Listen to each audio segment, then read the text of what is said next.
Assalamualaikum warahmatullahi wabarakatuh.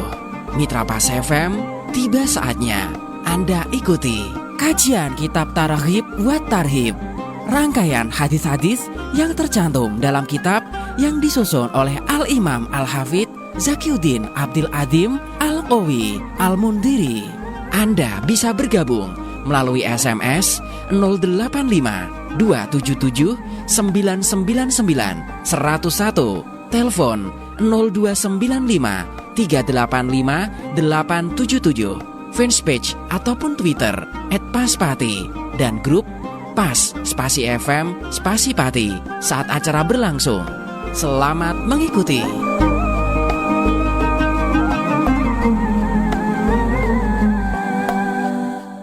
Assalamualaikum warahmatullahi wabarakatuh. Makin pas, makin pasti Pas FM Pati. Alhamdulillahirrabbilalamin.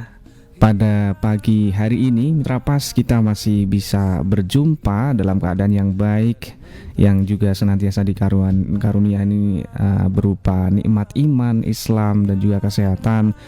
Dan pagi hari ini, hari Ahad 27 Maret 2022, kembali hadir menjumpai Anda kajian Kitab Targhib wa Tarhib bersama beliau Abah Yai Mukhlisul Hadi Khairan. Assalamualaikum Abah. Waalaikumsalam warahmatullahi wabarakatuh. Dan Mitra Pas, tentu Anda di pagi hari ini bisa bergabung di SMS maupun WhatsApp 085277999901, juga telepon di 0295385877. Tema menarik pada pagi ini Mitra Pas, yang juga saya mengharap Anda menyimak dari awal sampai akhir nanti, yakni temanya larangan mencabuti uban. Nah, ini juga tema yang sangat menarik. Dan Mitra Pas juga bisa hadir juga di Facebook kami di Radio Pas FM Pati 2. Silahkan juga berkomentar di sana. Untuk memberikan pertanyaan juga monggo silahkan. Dan ya, monggo silahkan untuk pencerahannya di pagi ini. Bismillahirrahmanirrahim. Innal hamdalillah jami'a nahmaduhu wa nastaghfiruhu wa nasta'inuh. Allahumma shalli ala sayidina Muhammad wa ala alihi wa sahbihi wa man tabi'ahu bi ihsan ila yaumil qiyamah. Amma ba'du, ila hadratin Nabil Mustafa Sidina Muhammadin sallallahu alaihi wasallam wa ala alihi wa azwajihi wa dhurriyyatihi ajma'in, wa ila hadrati jami'il ustadzina wa muallimina wa murabbi rukhina, khususan muallifi hadzal kitab, syuhdillahi lana wa lahumul fatihah.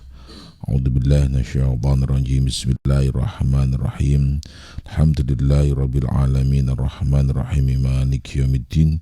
Iyyaka na'budu wa iyyaka nasta'in. Ihdinas siratal mustaqim. Siratal ladzina an'amta 'alaihim ghairil maghdubi 'alaihim waladdallin. Rabbighfirli wa liwalidayya wa li jami'il mu'minina. Amin. Bismillahirrahmanirrahim. Subhanaka la ilma lana illa ma 'allamtana innaka antal alimul hakim. Rabbi shrah li sadri wa yassir li wakhlul 'uqdatam min lisani yafqahu qawli bi rahmatika ya arhamar rahimin. At-targhibu fi ibqa'i syaibi wa karahati natsfihi. At-targhibu utawi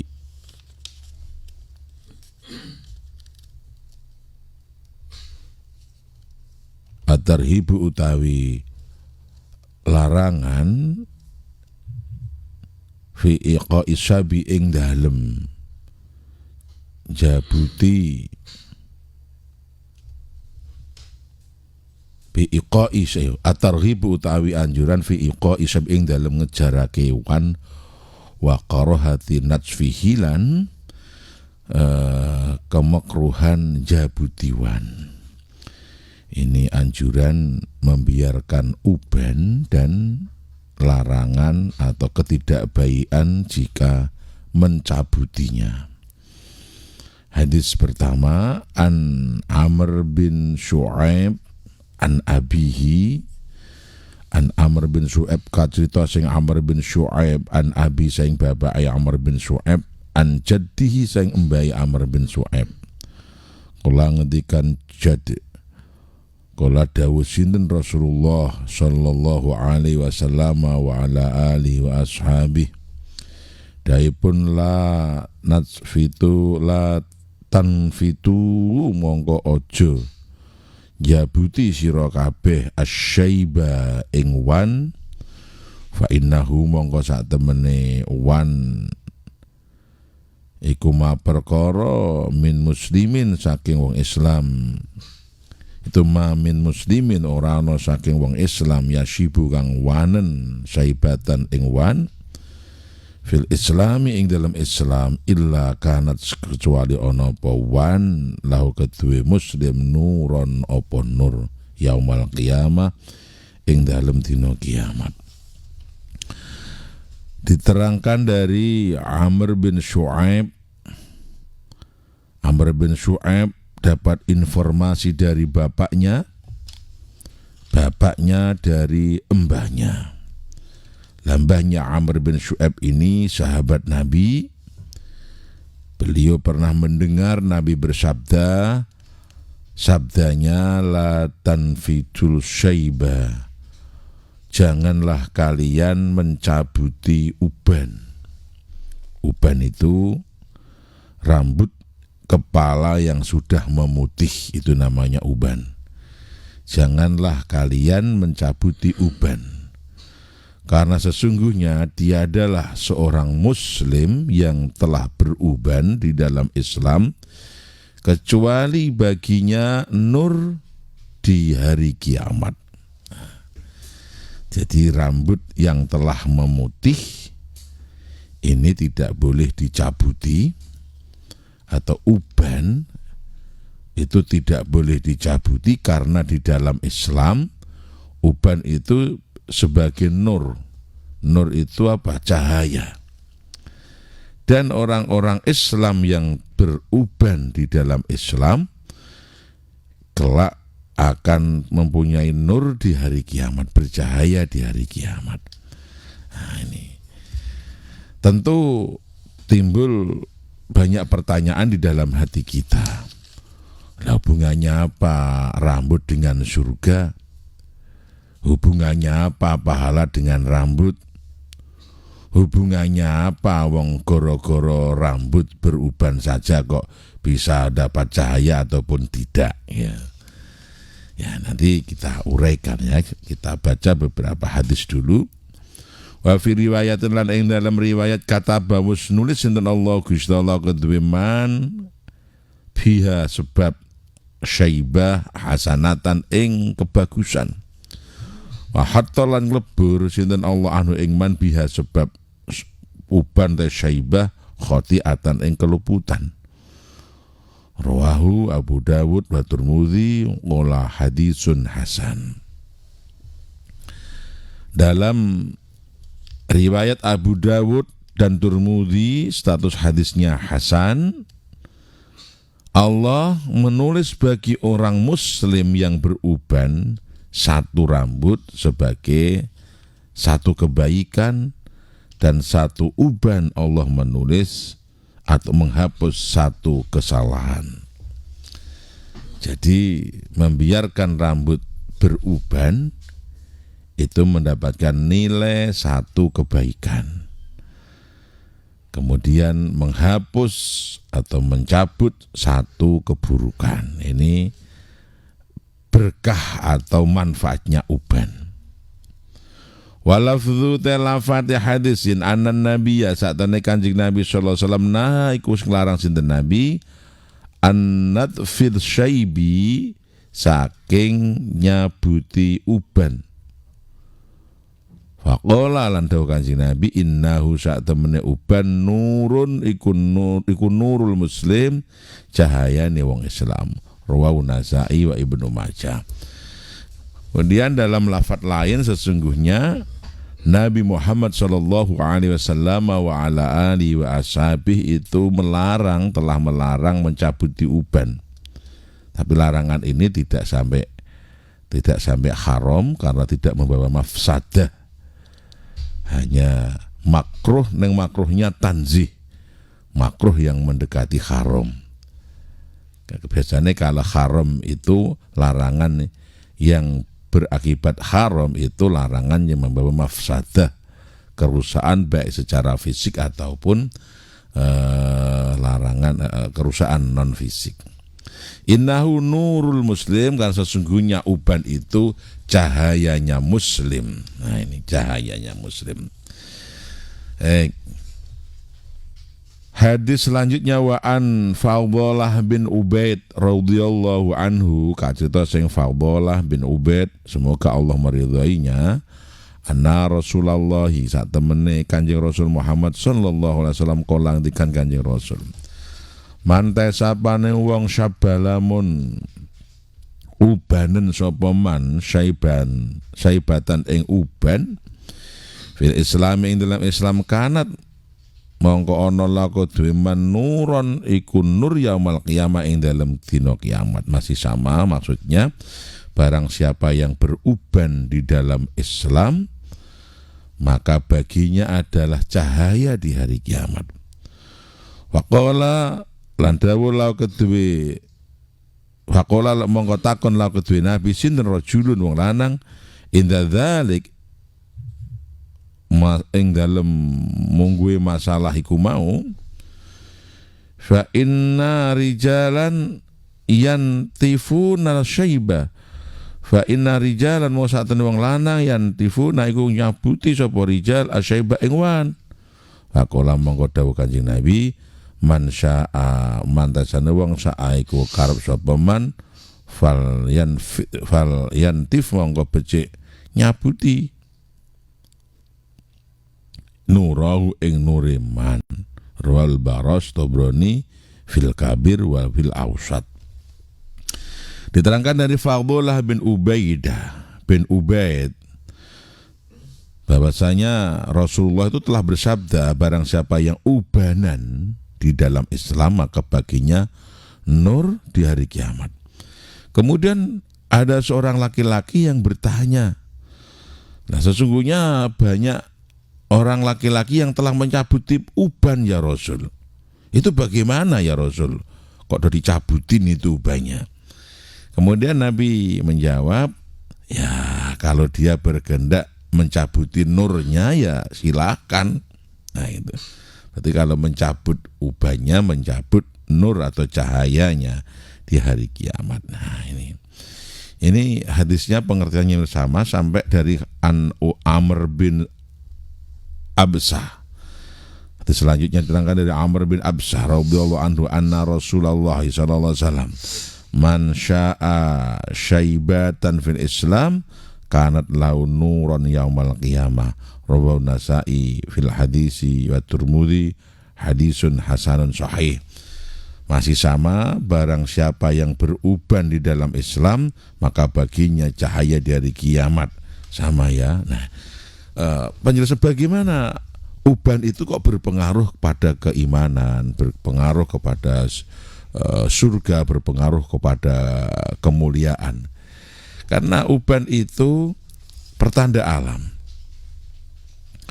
Uban itu pertanda alam bahwasanya secara alamiah orang ini akan menua bersamaan dengan umur. Seperti nisbat penggambarannya adalah tanaman jagung, tanaman padi. Di orang itu digambarkan, diperumpamakan seperti tanaman-tanaman padi yang punya batas umur yang tidak bisa ditahan dan juga tidak bisa dicepatkan. Ada proses alamiah ya, kalau tanaman padi jagung ya 3 bulan lah, itu 3 bulan maju mundure gitu ya. Yang berawal dari winihan ya, ditaju, ditandur gitu. Kemudian dipupuk, tumbuhlah hijau royo-royo gitu ya. Bagus, menyenangkan. Kita pupuk, tambah hijau, bagus. Kemudian merapu. Tambah. Merapu itu sudah mulai metu parine gitu ya. Tambahnya nengke. Kemudian padinya mulai berisi, ya tambahnya. Kemudian menua, kemudian menguning, kemudian mengering. Sama dengan orang, anak-anak latihan jalan tingkat SD, SMP, SMA, menyenangkan, kuliah, muda-mudanya, nom-nome, gagah-gagahi. Kemudian umur 25, gagah-gagahnya 30, 35, menyenangkan.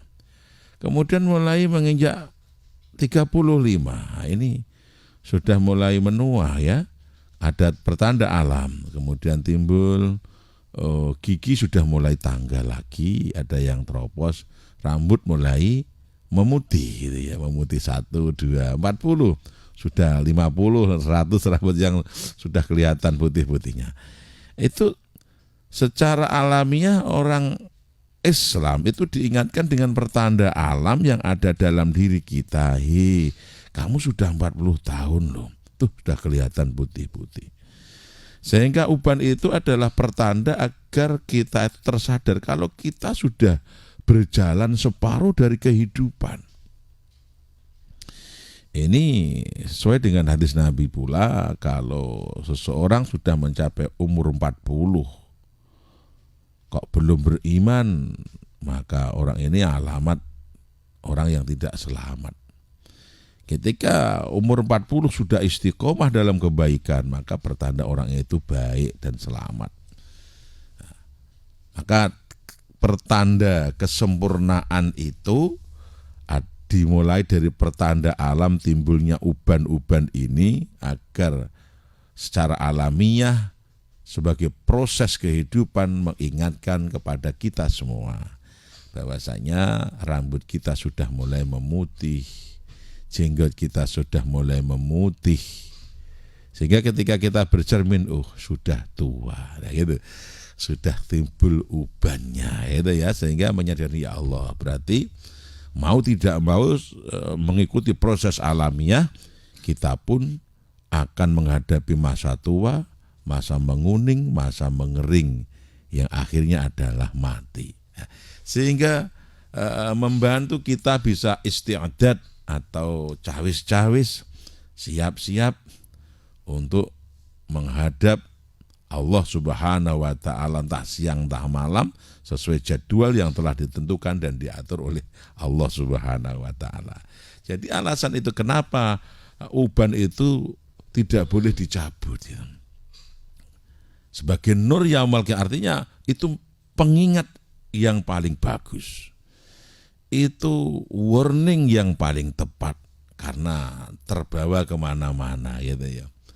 Terbawa kemana-mana. Setiap bercermin melihat ubannya, aduh sudah ubanan, berarti sudah tua, berarti saya harus siap menghadap Allah. Ya, setiap bercermin kita akan, sudah mulai memutih, berarti saya harus mengumpulkan amal baik. Sehingga uban itu secara otomatis akan mengingatkan, merubah mindset kita, ya mengingatkan kita bahwa kita harus baik, kita harus bertobat, kita harus beribadah, kita akan menghadap Allah. Maka ketika pertanda alam itu betul-betul digunakan dengan baik, berarti orang ini kan beruntung. Orang ini akan menjadi baik, teringat, tersadar dengan sendirinya. Disitulah akan menjadi nur itu. Karena tersadar, karena dia ingat, maka itulah keberuntungan, maka nur baginya. Karena ketika kita diingatkan dengan tua, tentunya kita akan teringat mati. Dan ingat mati itu diperintah Rasul, aksiru dzikra hadzimil ladzat. Perbanyaklah kalian semua ingat akan hal yang menghilangkan kenikmatan. Itu al-maut, mati. Perbanyaklah mengingat kematian. Jadi hal apa saja yang mengingatkan kita pada kematian itu menjadi kebaikan dan pahala dan nur juga. Ya, mau kegiatan, mau senandung lagu yang bisa mengingatkan kita pada kematian itu menjadi pahala.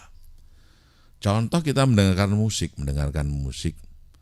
itu bisa menjadi pahala atau tidak, itu bisa dilihat dari lirik lagu-lagu tersebut.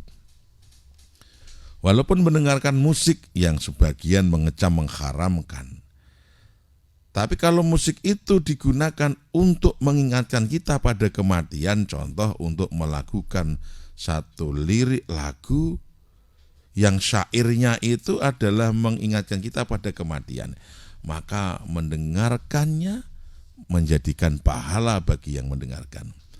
Suara rintihan gitu ya, suara tangisan insan yang berdosa hahaha di dalam kuburnya. Walaupun itu lagu dangdut, iya, suara rintihan dalam kubur gitu, hancur lebur tulangnya gitu ya. Akhirnya orang, udah bakal mati, so nek mati kok ngeri ngono yo. Nah, akhirnya dia tuh timbul satu kesadaran, seolah-olah lagu sebagai shock terapi bahwa kita itu akan mati. Dengan demikian, awak jangan berbuat dosa, beribadah. So nek we mati bakal dihimpit bumi, hancur lebur tulangnya. Walaupun itu akhirnya mendengarkan musik, lagu jenis dangdut sekali, tapi bisa mengingatkan kita pada kematian. Maka mendengarkannya musik itu, mendengarkan lagu itu adalah mendapatkan kebaikan. Mendapat pahala. Karena bisa mengingatkan pada kematian. Sama ketika kita melihat uban, memperhatikan uban, sehingga bisa mengingatkan kita pada kematian, ketuaan, akhirnya kesadaran, dan perubahan itu menjadi pahala. Nah, maka disinilah kalau ilmu usul selalu berbicara tentang al-umuru bimaqasidiyah. Jadi segala sesuatu itu dikembalikan pada tujuan. Maqasid itu syar'inya apa? Tujuan syariatnya apa? Di situ menjadikan akibat atau nilai daripada satu perbuatan itu.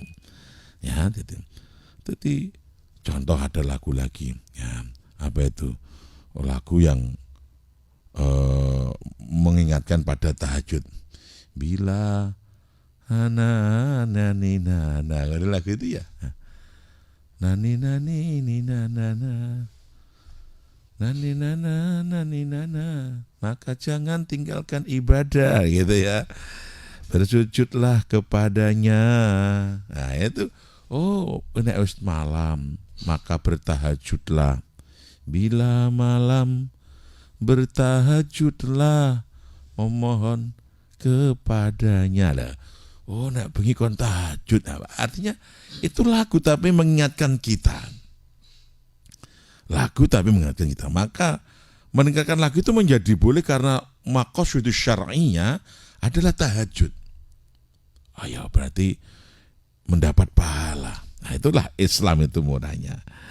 Sama dengan ketika kenapa uban saja kok menjadikan nur? Karena itu menjadi warning kita, itu pepeling kita, itu tanbih kita menuju pada kesadaran ketuaan, kematian.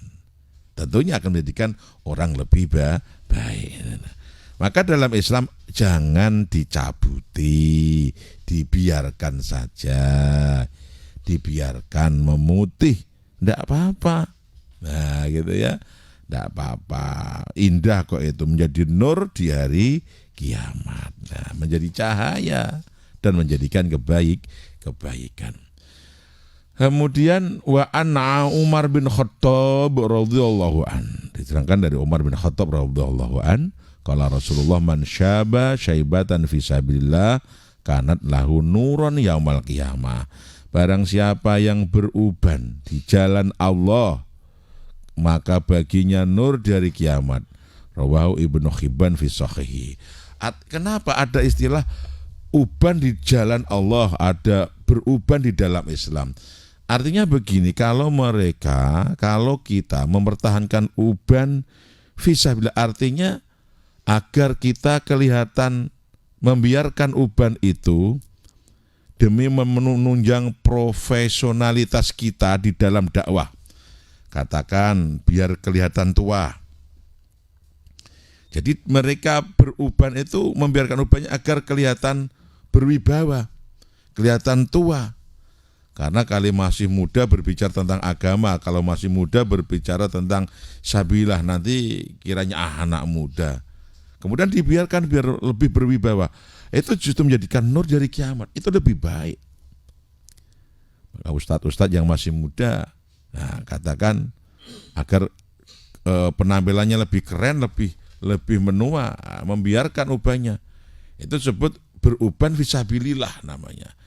Beruban sebagai menunjang penampilannya agar kelihatan lebih sepuh. Nah, itu bahkan menjadi nur di hari kiamat. Nah, itu.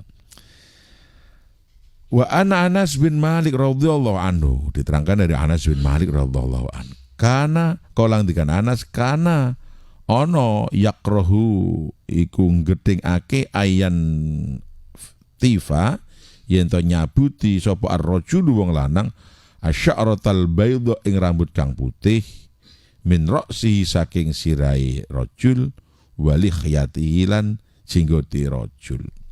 Rawahu Muslim. Anas bin Malik juga komentar tentang hal ini. Hal itu makruh mencabuti ketika ada lelaki yang mencabuti rambutnya yang telah memutih atau jenggotnya yang telah memutih, itu yakrohu, itu makruh, dibenci, itu tidak baik itu.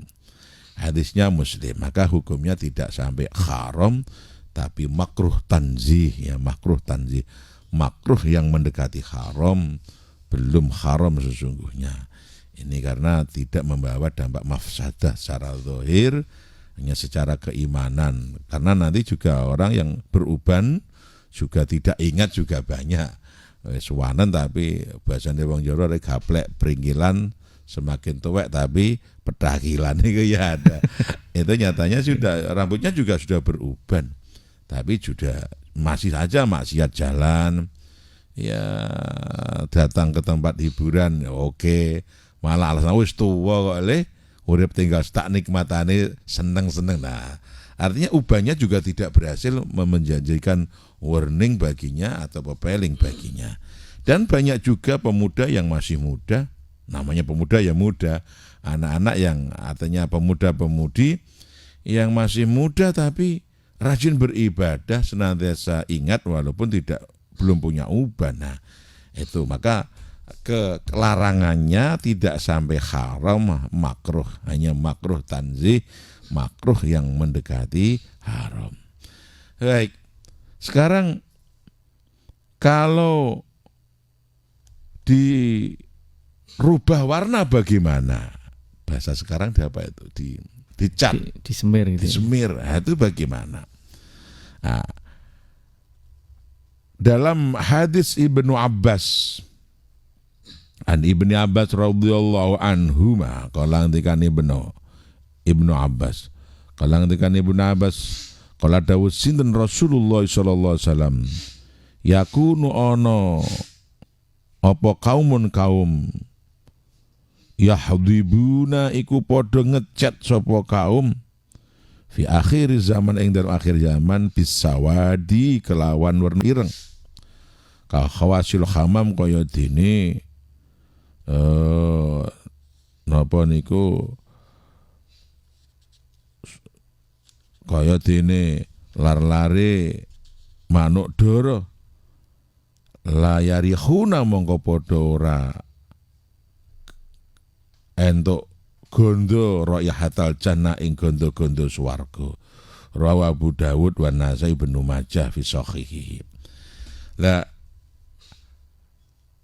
diterangkan dari Ibnu Abbas radhiyallahu anhuma, kata Ibnu Abbas Rasulullah pernah bersabda,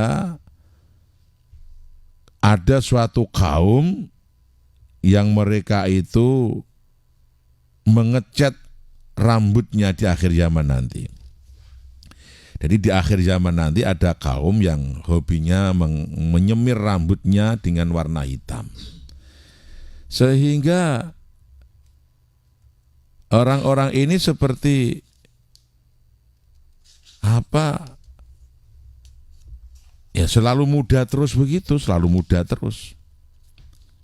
Sehingga orang-orang ini tidak berpotensi tidak mendapatkan bau surga. Orang-orang ini tidak mendapatkan bau surga. Hadisnya riwayat Ibnu Hibban, Nasai, Abu Dawud, Hakim, sahih isnadnya. Nah, maka pengertiannya begini. Kenapa ada di yakunu kaumun, ada kaum nanti itu yang hobinya itu mengecat rambut itu.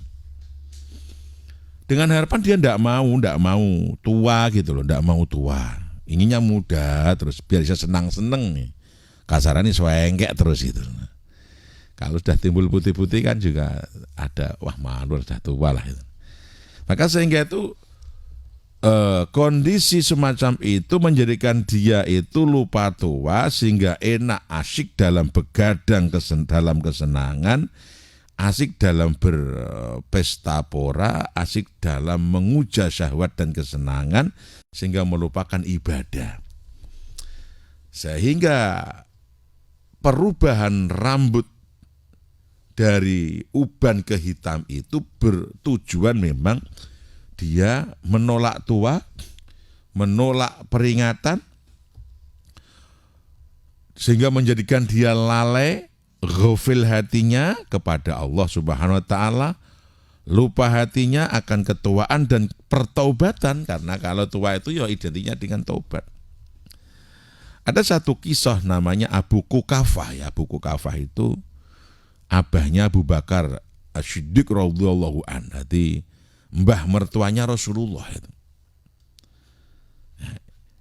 Itu pernah sowan bersama Abu Bakar As-Siddiq dalam kondisi rambutnya hitam.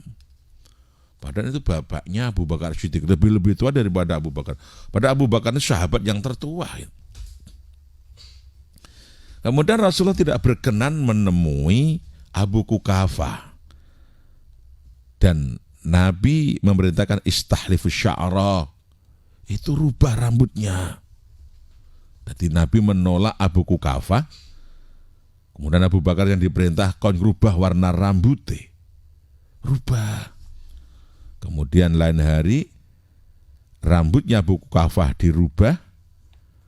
Tidak hitam karena layaknya orang tua, tentu tidak hitam tapi menjadi pirang. Kemudian Nabi berkenan menerima Abu Kukafah. Nah, hadis ini yang mendasari sebagian ulama mengatakan haram menyemir, merubah rambut dengan warna hitam. Alasan satu, secara zahir Abu Kukafah ditolak Rasulullah. Ditolak padahal itu mbah mertua istilahnya. Ditolak, rubah. Nabi tidak berkenan, bahkan memerintahkan untuk merubah rambutnya. Maka dasar hadis inilah kenapa ada yang benar-benar haram menyemir rambut warna hitam. Nah, sekarang bagaimana kalau menyemir rambut tidak dengan warna hitam? Ketika di Madinah Nabi pernah mengatakan istakhliful Yahuda. Kalian semua berbedalah dengan orang-orang Yahudi. Nah, kemudian bagaimana cara membedakan orang Islam dan orang Yahudi? Orang Yahudi itu punya kebiasaan menyemir rambut hitam, kemudian masang gigi. Alasannya sederhana, agar malaikat menyangkanya dia masih muda dan belum saatnya meninggal dunia. Nah, kalau ditilii itu dikunjungi malaikat Israel, rambutnya jauh witeng jenom untune jauh utuh ya, berarti masih muda ini, belum saatnya mati. Itu alasannya begitu, katanya itu. Sehingga kebiasaan orang Yahudi itu ya rambutnya hitam, giginya masih bagus. Kemudian jenggot dan kumis brengos ya, kumis dan jenggot dibiarkan tumbuh. brengosnya dibikin panjang, dipelintir, jenggotnya juga demikian. Rambut hitam, jenggot, kumis hitam, memanjang semua. Nah, ini kebiasaan orang Yahudi lah. Islam, Rasulullah mengatakan istaliful Yahuda, kalian semua harus beda dengan orang Yahudi. Sehingga orang Islam membuat ikon, kumisnya dicukur, jenggotnya dibiarkan, rambut diwarnai pirang. Rambut diwarnai pirang. Itu secara bentuk fisik, karena orang Arab semua bersurban, berjubah, kan sulit membedakan mana Islam, mana tidak. Kemudian orang Islam ketika di Madinah itu, karena Madinah itu dihuni 3 suku, 3 agama besar, ada Nasrani, ada Yahudi, ada Islam. Sementara bentuk fisiknya sama, karena sama Arabnya pakai jubah semua, pakai serban semua, sehingga sulit mana yang Islam. Kalau di Indonesia ya mudah, pokok saya nganggur serbanan ki Pak Kiai top aja tuh ya. Kalau diharapkan yang pakai gamis, semua orang pakai gamis kan. Orang nopo wong ngangon gue ya pakai jubah, pakai gamis kan begitu. Sopir-sopir kuli angkot ya semua. Karena memang apa? Itu pakaian budaya, pakaian itu budaya, saubul Arab. Begitu juga dengan serban begitu. Nah, maka yang membedakan dari rambutnya. Kemudian umat Islam itu menyemir rambutnya, mengecat rambutnya pirang dan jenggotnya, kemudian menyukur kumis, membiarkan jenggot. Oh, berarti yang dicukur brengos atau kumisnya itu membiarkan jenggot, berarti orang Islam. Yang menyemir pirang itu orang Islam. Nah, gitu. Sehingga orang Islam punya ikon, oh orang Islam. Sehingga sampai sekarang ada kelompok itu yang menyemir rambutnya. Itu saya kira kalau di sekarang sudah tidak perlu ya kita membuat satu ikon begitu. Tapi kalau bikin mau juga boleh-boleh saja. Ikonnya orang Islam ya jelas lah. Kalau di Indonesia ya pakai songkok, sarungan, baju takwa itu jelas Islam lah. Kalau hanya pakai songkok tapi tidak baju takwa ya tidak Islam biasanya. Kalau di Jakarta karena songkok sudah menjadi bagian nasional ya, budaya Indonesia, disebut dengan songkok nasional itu ya memang orang Indonesia pakaian resminya ada songkoknya. Nah, tapi kalau di Indonesia mengidentikan, maka ulama Indonesia ketika dalam kancah dunia biasanya lebih cenderung mengikonkan diri dengan tampilan asli Nusantara.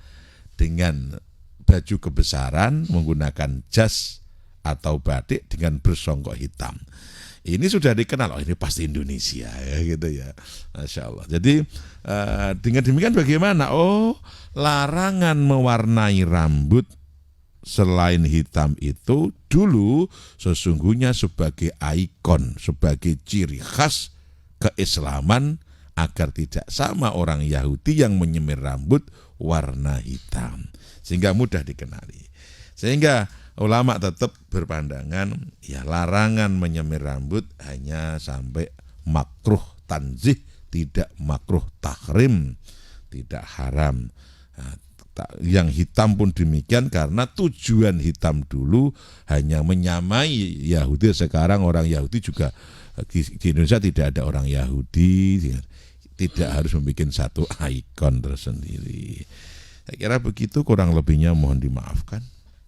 Iya, terima kasih ya untuk penjabarannya di pagi ini. Dan tentu Mitra Pas kami akan kembali setelah break iklan berikut ini di segmen pertanyaan. Moga silakan Anda bisa masuk nanti di SMS dan WhatsApp 085277999101 juga telepon di 0295385877. Kami akan kembali. Anda masih bersama 101 FM Radio Paspati. Radio Paspati. Mitra Pas FM, Anda masih mengikuti kajian Kitab Targhib wa Tarhib, rangkaian hadis-hadis yang tercantum dalam kitab yang disusun oleh Al-Imam Al-Hafidz Zakiuddin Abdul Adim Al-Qawi Al-Mundiri. Anda bisa bergabung melalui SMS 085 277 999 101, telepon 0295 385 877, fanpage ataupun Twitter @paspati, dan grup Pas, spasi FM, spasi Pati, saat acara berlangsung. Selamat mengikuti.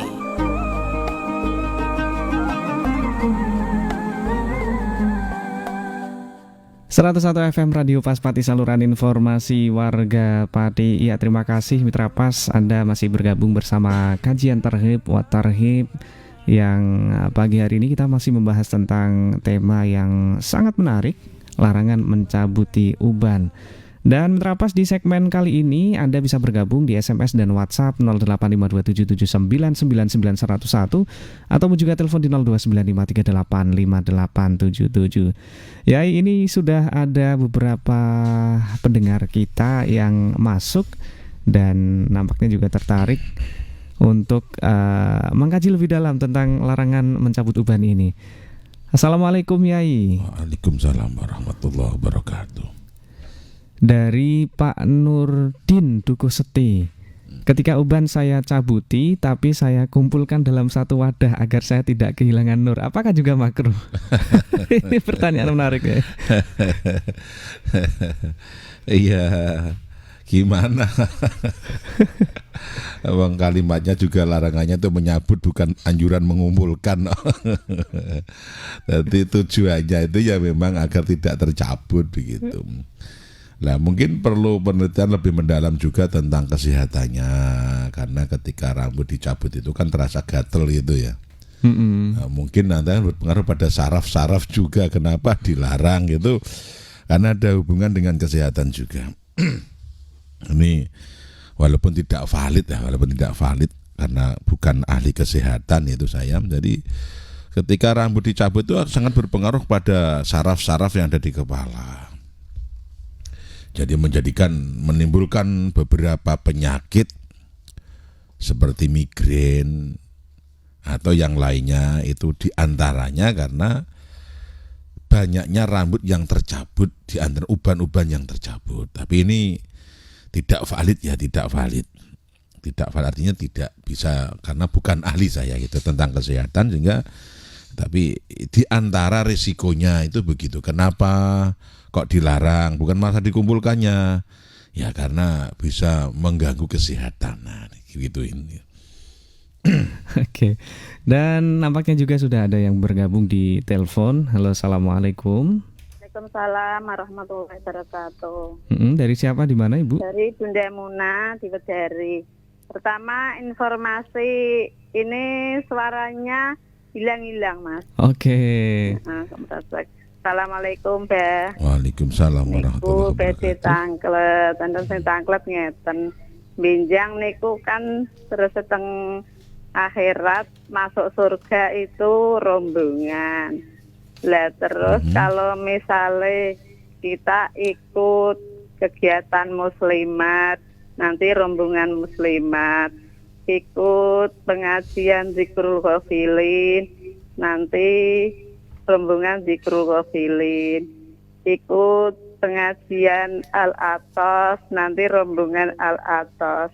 Nah, itu sing leres des pundi kita ikut hanya salah satunya atau ikut semuanya juga bisa. Terus nanti rombongannya gimana? Terima kasih. Assalamualaikum warahmatullahi wabarakatuh. Ikut kloter keberapa begitu juga ya. Iya, karena terlalu banyak rombongan yang diikuti begitu ya. Taqau ila jannati rabbikum zumara. Jadi memang kabar yang dikabarkan dalam Al-Qur'an, orang-orang itu digiring berombong-rombongan bagi orang takwa ke dalam surga. Jadi orang masuk surga itu rombongan, artinya tidak sendirian gitu, bareng-bareng. Rombongannya bukan rombongan kecil gitu ya, rombongan besar. Maka dalam beberapa hadis itu, kelak di akhirat itu orang masuk surga bersama orang-orang yang atau sahabat-sahabat Nabi yang memegang panji masuk surga, membawa liwak. Ada yang mengikuti Abu Bakar As-Siddiq, ada yang mengikuti Umar bin Khattab, Utsman bin Affan, Sayyidina Ali, kemudian sahabat-sahabat yang lain. Sahabat-sahabat ini, maka sahabat Nabi itu punya karakter berbeda. punya karakter berbeda. Kalau Abu Bakar Siddiq sabar, zikir, teriman, qanaah, syukur. Kalau Umar bin Khattab pemberani, jujur, tegas, selalu resah kalau melihat kemaksiatan. Kalau Utsman bin Affan lembut, halus, pinter, ngalah, ngaji. Kalau Ali cerdas, berani, gesit, sifatnya baik, dan seterusnya. Jadi kita itu akan masuk surga dalam kelompok besar yang dibawa guru kita, akan disambungkan dengan sahabat-sahabat ini. Nah itu kita tuh berkarakter seperti siapa. Nah, maka karakternya seperti sahabat, amaliyahnya seperti siapa. Nah gitu. Nanti kita akan dikumpulkan, maka salurannya adalah dari guru ke guru. Namanya sanad. Yang bersanad itu yang akan membawa surga dan dikumpulkan. Kalau tak bersanad ya tidak. Kita akan dikumpulkan bersama guru-guru kita. Jadi kita dibawa. Jadi orang meninggal, orang mukmin itu al-arwahu junudun mujannadah, sabda Nabi. Ruh itu berkelompok. Ruh itu seperti pasukan, dia berkelompok, dia akan berkumpul dalam detasemen yang sama, dalam komando yang sama. Ruhnya orang yang berangasan berkumpul dengan yang berangasan. Ruhnya orang yang lembut berkumpul dengan orang.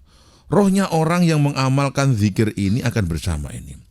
Al-arwahu junudun mujannadah. Nah, bagi kita kalau meninggal, roh kita akan dipapak guru kita. Guru kita diaturkan pada gurunya. Gurunya, ke sahabat. Jadi guru tadi terwarnai, mengamalkan amaliyah sahabat siapa? Baru ke Rasul Muhammad SAW. Jadi dalam rombongan besar ya sahabat. Bukan satu-satu. Kalau kelompok satu, kelompok Yasin, kelompok tahlil, kelompok manakib itu satu faham, satu nafas, nanti akan sama. Akan sama dalam rombongan besarnya Kiai Haji Hasyim Asy'ari, Hadratus Syekh Hasyim Asy'ari, ya gitu. Nah, kemudian ke gurunya. Kecuali kalau kita ikut jalur kewalian, ada memang wali yang kita ikuti, maka jalur itulah nanti yang akan kita mendapatkan istilahnya rombongan tersendiri untuk menuju ke siapa? Langsung ke Nabi Khidir, ya, langsung ke sahabat Abu Bakar As-Siddiq dan seterusnya. Ada jalur wali, nah gitu. Tapi yang jalur umum ya kelompok Yasinan, Muslimat, Fatayat, ya ikut kelompoknya Mbah Hasyim Asy'ari, ya gitu. Kelompok manakib, berjanjen, rotipan, ya, rotib atos, haddad, melok Mbah Hasyim kabeh niku bakale. Jadi Mbah Hasyim kabeh gitu ya. Jadi kelompok Mbah Hasyim, jadi kelompok maulidan, berjanjinan, tahlilan, yasinan, muslimatan, fatayatan, rotiban, mau atos, haddad, apa Idrus, melok Mbah Hasyim kabeh gitu. Jadi dalam satu kelompok besar. Karena amaliyah ini yang membawa, yang menjualkan adalah beliau-beliau yang berfaham Ahlussunnah wal Jamaah, begitu. Jadi tidak usah risau gitu ya, karena banyak rombongan yang diikuti. Kecil nih, malah tertinggal nanti. Iya. Jadi artinya nanti itu ya istilahnya cara warung itu pengecer kecil itu nanti dikumpulkan dengan distributor dibawa ke atas begitu. Iya, dan mudah-mudahan Bu Munah juga puas dengan jawabannya. Kecuali dapat saluran dari kewalian loh. Lah ini dapat guru wali gitu nih. Wali murid lah ya ilah. Wali tenan kok wali murid. Maka wali itu dapat pengajaran langsung dari Nabi Khidir gitu. Jadi wali-wali Allah itu ada sampai hari kiamat. Nah, tugas wali Allah itu menjaga agama. Ada yang menjaga ketentraman, ada yang menjaga dunia, menjaga harta, menjaga ilmu, menjaga hati dan sebagainya. Itu wali-wali Allah. semua langsung dapat bimbingan Nabi Khidir alaihissalam. Ya, dan tentunya kalau umat Rasul ya bersyariat kepada Rasul Muhammad Shallallahu Alaihi Wasallam, tapi dalam hal rohaniyah dapat bimbingan itu nanti dapat saluran khusus, rombongan khusus itu. Iya, tentu memang tidak mudah untuk Iya, seperti maka itu. kenapa kita berlomba mencari wali dan mendekati wali, kalau mau ada kita ikut lah. Karena ini ada rombongan spesial gitu. Iya. Dan Charteran. Yang lain ikut Bisma ini charteran itu. charteran yang VIP lah gitu ya. Katakan ikut Gusmi ya charterannya Gusmi sudah. Terus ngelok Gusmi mon. Nah, gitu. Ini sepertinya juga nanti tanggal 30 ya. Iya, insyaallah. Iya. Jadi ikut rombongannya Gusmi itu di jalur khusus istilahnya, karena kewalian di zaman yang manusia yang kita masih menangi. Iya, monggo lo ya Mitra Pas nanti bisa bergabung juga. Dan untuk Anda yang sudah bergabung di WA pagi ini, ada juga dari Pak Min di Jaken. Assalamualaikum Abah. Waalaikumsalam warahmatullahi wabarakatuh. Kalau uban kita membuat kita tidak semangat bekerja karena merasa sudah tua, padahal masih harus ada yang diberi nafkah, apakah juga tidak boleh mencabuti ubannya? Ya, tujuannya bukan, ya saya kira sudah saya terangkan, maqasid syar'inya kan menjadikan kita itu lupa tua gitu, sehingga tidak tersadar. Sehingga maksudnya kalau ya dikatakan kan tidak harus dicabut gitu loh. Ya mungkin dicukur kan ya tidak apa-apa tuh berarti. Iya. Kan yang dilarang dicabut, bukan dicukur loh. Juga bukan diwarnai yang lain. Artinya ada alternatif, tidak dicabut tapi bisa dicukur. Katakan yang jenggotnya katakan malu, berikutnya malu putih, ya dicukur saja kan. Kan larangannya dicabuti gitu. Kemudian kalau diwarnai yang warna hitam yang dilarang, berarti boleh dong tidak hitam. Nah gitu loh. Ya biru kan bisa. Coklat, kuning gitu loh. Biar beda ya, biru. Ya. Karena larangannya hanya hitam gitu, yang ada hadisnya, sehingga Abu Kukafah pun terusir itu karena hitam. Tapi hitam waktu itu kan karena tasabuh dengan orang Yahudi gitu kan. Kalau di Indonesia nggak ada Yahudi, nggak ada tasabuh lah gitu. Maka di sini masih bisa difahami ulang. Oh berarti yang dilarang itu dicabuti. Berarti kalau dicukur tidak, gitu ya. Yang mewarnai yang dilarang itu warna hitam. Berarti selain hitam boleh. Kalau hitam diharamkan yang lain malah boleh. Bahkan Nabi mengatakan istakhliful Yahuda, kamu harus beda dengan orang yang Yahudi. Sehingga fenomena mewarnai rambut itu ya sudah ada di zaman Nabi. Semiran itu keren sejak dulu, tapi tidak warna hitam gitu, warna pirang.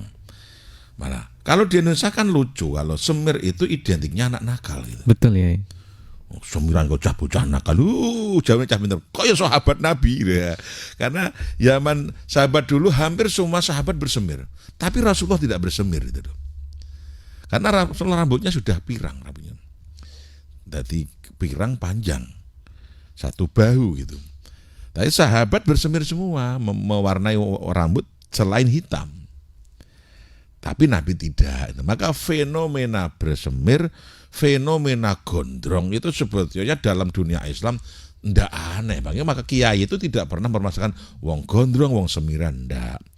Nah, biasanya yang ndak kiai itu bisa koyo bocah gondrong koyo kayak menuduh, menjustifikasi kalau gondrong itu nakal gitu loh.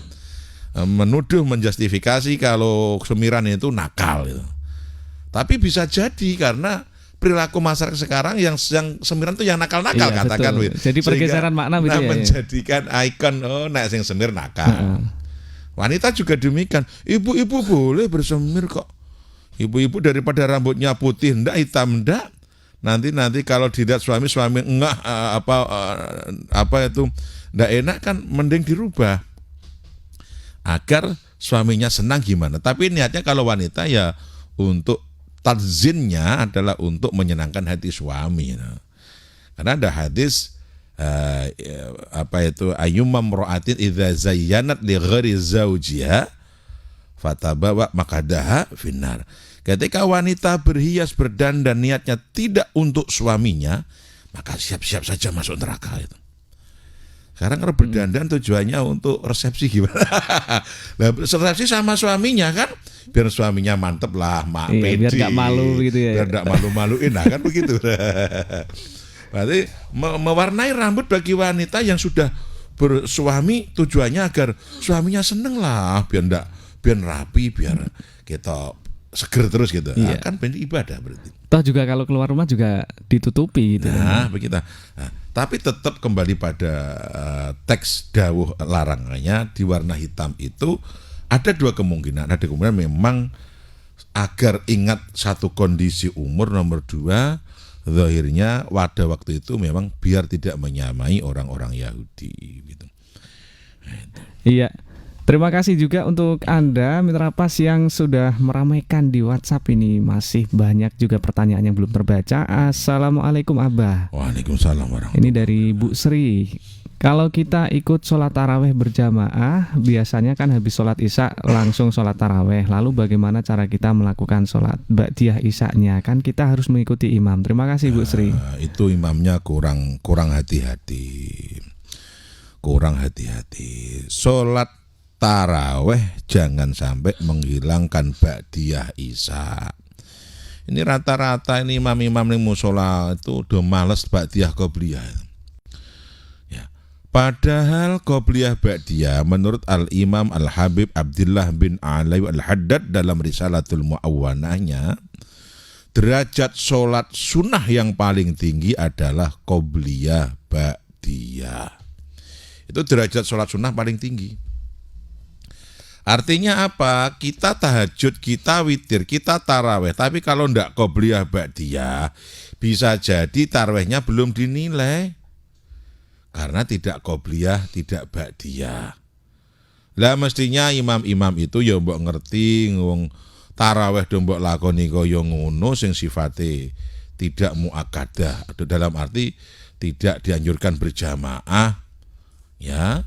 Ya muakkadah sunnahnya, tapi tidak dianjurkan berjamaah, dilakoni jam. Kok sampai ngilangno yang sunnah baku yaitu rawatib ya atau qobliyah ba'diyah, dia jangan. Jadi berilah kesempatan wahai imam-imam masjid mushola yang mengimami taraweh, bimbinglah umatmu dengan benar. Taraweh monggo, bagus, sangat dianjurkan. Barang siapa yang berpuasa dan malamnya sholat malam itu ya taraweh, tahajud, witir. Tapi jangan tinggalkan ba'diyah isya. Kan derajat sholat sunnah yang paling tinggi adalah sunnah rawatib. Tahajud itu hebat, itu kalah dengan rawatib. Ada beberapa hadis penunjang yang mendukung pendapat itu. Satu contoh, Nabi pernah mengatakan kalau kamu tidak sempat tahajud maka sholatlah qobliyah zuhur 4 rakaat. Hadisnya Tirmidzi. Itu berarti sholat malam aja kalah dengan qobliyah zuhur hanya 4 rakaat. Kemudian kalau kamu sholat subuh berjamaah maka nilai seperti sholat semalam suntup. Berarti sholat sunnah semalam suntup itu kalah dengan subuh berjamaah. Itu artinya apa? Sholat sunnah itu ada kadar tertinggi dan kadar terendahnya. Yang tertinggi kadarnya adalah qobliyah ba'diyah. Jadi sangat disayangkan kalau hanya kepengen ndang rampung ling taraweh sampai ninggal no ba'diyah. Witir mbok lakoni ning kok ba'diyah ora Kang, iku piye Kang? Gitu lho nggih. Nggih mungkin kangge pengemot kabeh ba'diyah sik lagi taraweh begitu. Lah kalau imame wis kesusu ngimami taraweh, ya ba'diyah dhewe. Kan taraweh tidak harus berjamaah. Ya, taraweh itu tidak harus berjamaah. Nabi dulu taraweh sendiri kok. Berjamaah taraweh itu dimulai pada saat Khalifah Umar bin Khattab radhiyallahu an. Keresahan Umar bin Khattab melihat muslimin berpuasa tapi tidak banyak yang sholat taraweh atau sholat malam. Keresahan itu memberanikan Umar harus berijtihad. Ketika satu Ramadan, orang-orang dikumpulkan, nanti malam saya akan mengadakan taraweh berjamaah. Ya, ayo datang ke masjid ya. Nah, kira-kira begitu. Nanti diimami satu imam. Nah, dengan membaca yang hafizul Quran. Nah, begitu. Kemudian populer gitu. Kemudian ketika Umar bin Khattab melihat, kemudian beliau mengatakan fanikma hadhi bid'ah. Maka sebaik-baik bid'ah adalah ini. Nah, itu adalah ijtihadnya Sayyidina Umar bin Khattab radhiyallahu. Jadi kalau tidak, kan banyak yang kalau tidak jamaah tidak taraweh, ya itu salah. Maka difahami taraweh itu sholat sunnah seperti tahajud. Maka sholat malam itu ada 3. 1 tahajud, 2 witir, 3 taraweh khusus di bulan Ramadan. Selain itu bukan sholat sunnah. Hajat setiap saat boleh, istikharah setiap saat boleh, taubat setiap saat boleh, tasbih setiap saat boleh. Nah, sholat malam itu ya tahajud itu, ya witir itu. Kemudian kalau Ramadan ketambahan taraweh, begitu. Iya, ini nampaknya juga banyak sekali yang pengen mengulik tentang taraweh ya. Karena memang minggu depan insya Allah kita sudah masuk Ramadan ya. Dan mudah-mudahan juga nanti Ramadannya juga lancar jaya ya, begitu. Ini ada lancar barokah. Lancar barokah dan sregep. Oke. Masih tentang Mbak Diah Isa. Tadi ada yang masuk lagi yang telepon. Mbak Diah Isa, saya pernah mendengar seperti mendapatkan Lailatul Qadar. Nah, ini bagaimana ya? Oh, itu kalau berjamaah itu. Kalau man akhirul isya, barang siapa mengakhirkan sholat isya, kemudian sholat isya-nya dilakukan berjamaah, kemudian sholat sunnah ba'da isya 4 rakaat, maka itu menyamai bagian mendapatkan Lailatul Qadar. Ya, jadi itu dalam targhib ada itu. Jadi sholat isya di akhir, berarti ya jam 12-an di akhir, ini berjamaah, kemudian disempurnakan dengan ba'diyah 4 rakaat, itu menyamai mendapatkan sholat Lailatul Qadar. Maka di sebagian ulama itu ada yang senang mengakhirkan isya, punya kebiasaan isya-nya itu ya langsung tahajud, langsung witir. Jadi sholat isya, kemudian ba'diyah, kemudian sholat malam. Ada yang hobinya demikian. Ada yang memang menyepatkan ketika sudah masuk waktunya. Nah, ini tentunya dengan pertimbangan teknik. Nanti kalau mengakhirkan malah keturunan malah kehilangan gitu ya. Jadi karepe itu nguber bandeng gitu, malah nguber watir malah kehilangan bandeng nanti. Nguber fadilah kehilangan wajib. Maka akhirnya ya sudahlah wajib. Ketika jam 7 lebih ya sudah insyaallah. Nabi dulu juga terkadang begitu, terkadang Nabi isya awal, terkadang sampai sahabat tuh sampai kepalanya pada ndayeng ngantuk-ngantuk gitu lagi datang jamaah isya.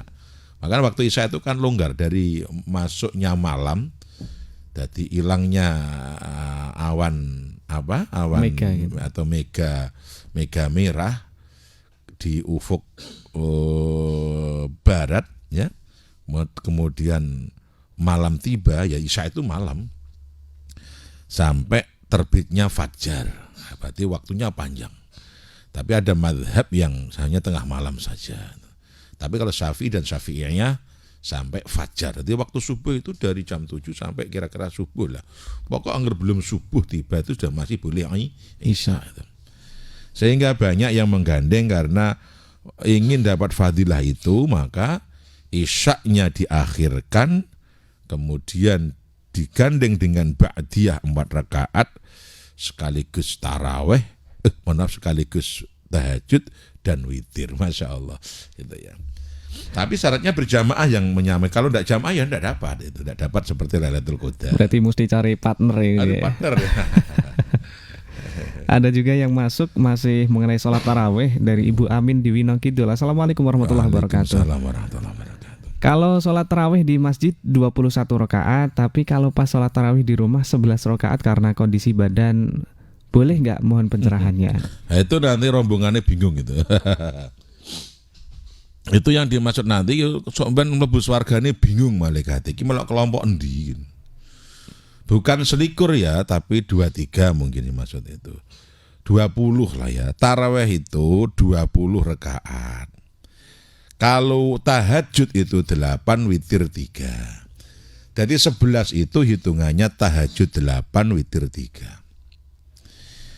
Mungkin yang bisa baca itu bisa kalau merujuk pada Sahih Bukhari, Sahih Muslim, itu al-babul witri, itu bab sholat witir.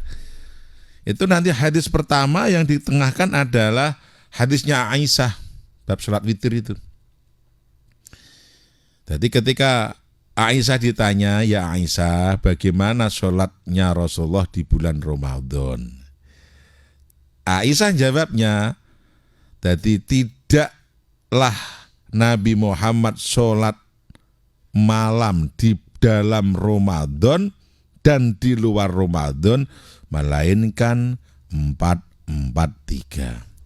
Jumlahnya berapa? 11. Di dalam Ramadan dan di luar Ramadan. Berarti sholat yang bisa dilakukan di dalam dan di luar Ramadan itu sholat apa? Sholat apa? Taraweh? Witir. Bukan, taraweh hanya di bulan Ramadan. Sementara hadis 11 itu mengacu pada sholatnya Rasul di dalam Ramadan dan di luar Ramadan. Berarti berapa? Berarti apa? Witir. Witirnya. Witir dan tahajud. Nabi itu kalau tahajud 8 panjang. Tidak usah ditanyakan panjangnya itu. Kemudian witir 3. Itu di dalam Ramadan dan di luar Ramadan. Kebiasaan Nabi itu yang dilakukan di rumah tidak berubah. Di dalam dan di luar Kalau di bulan Ramadan, Nabi di tengah malam ke masjid. Sehingga sahabat itu melihat pertama Bakar mengikuti di belakang. Nabi kok bengi tengah wingi kok nang masjid ki? Akhirnya mengikuti di belakang. Kok Nabi sholat banyak rakaatnya, mengikuti. Besok malamnya sahabat Umar mengikuti loh. Nabi mungkin bisa semalam kanjeng Nabi nang masjid. Kira-kira. Kemudian malam kedua Umar mengikuti. Nabi sholat banyak rakaat, mengikuti sholat banyak rakaat. Yang ketiga Nabi ditunggu, sahabat pada ngikut semuanya. Lu kan tidak datang. Kemudian subuhnya, kenapa semalam tidak hadir ya Rasul? Aku takut kalau itu kau katakan, kau anggap wajib.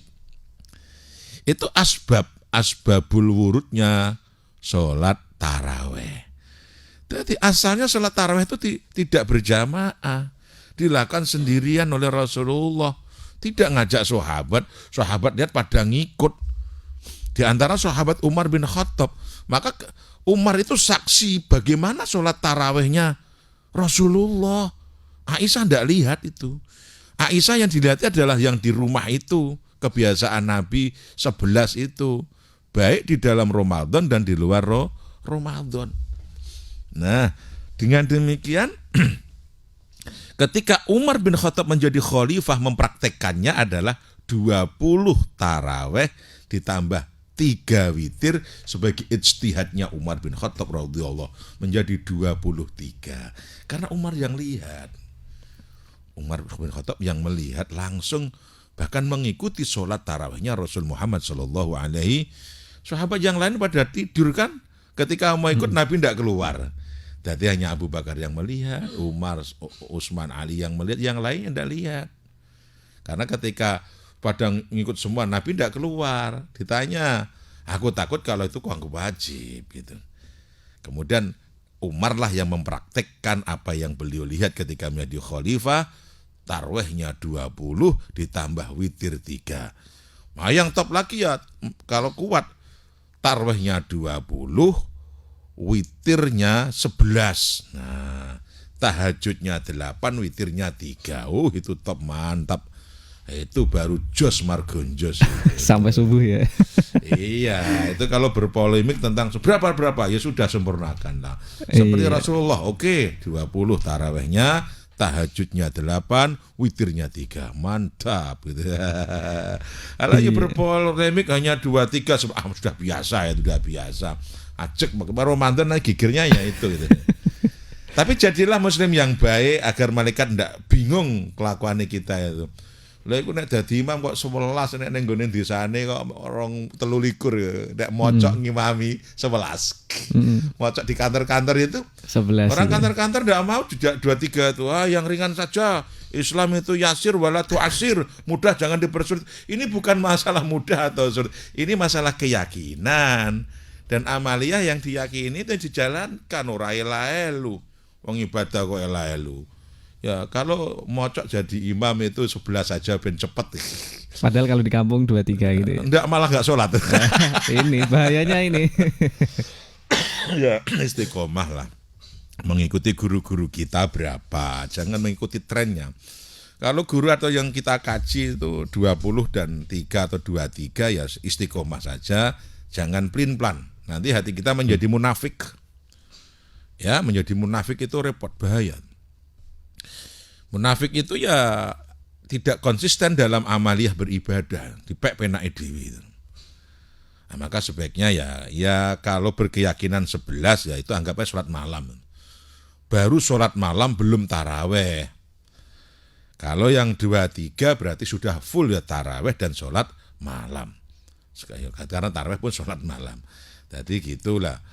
Cara hitung-hitungannya lah daripada kurang lah lo WHP turah-turah sholat sunnah itu disuruh perbanyak gitu kan. Tapi yang jelas semua berdasarkan hadis-hadis yang bisa dipercaya, maka kembali kepada pemahaman dan keyakinan. Silahkan lakukan sesuai keyakinan, tapi jangan plin-plan gitu loh. Iltifat itu tidak diperbolehkan kecuali dalam satu kondisi. Artinya pindah dalam satu pemahaman ke pemahaman lain itu boleh, tapi dalam satu kondisi yang mendesak. Contoh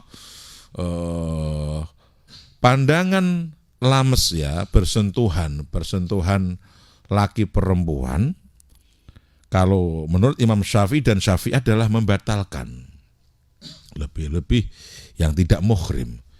Tapi menurut Maliki tidak, karena lames di situ bermakna hubungan badan. Sehingga persentuhan laki perempuan tidak batal. Walaupun tidak muhrim. Nah, pendapat ini ternyata juga meringankan, bisa alasan beriltifat ketika haji tawaf.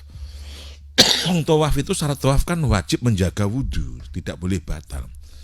Tapi bagaimana mungkin bisa menjaga sementara pasti berdesakan laki dan perempuan. Nah, sehingga ulama-ulama Indonesia yang Syafi'iyah atau yang Syafi'i itu menganjurkan yang di sana ya iltifat mengikuti mazhab Malik. Nah, begitu. Nah, tapi tentang tarawih kan enggak. Tentang tarawih itu mazhab arba'ah itu ya tarawih itu ya 20.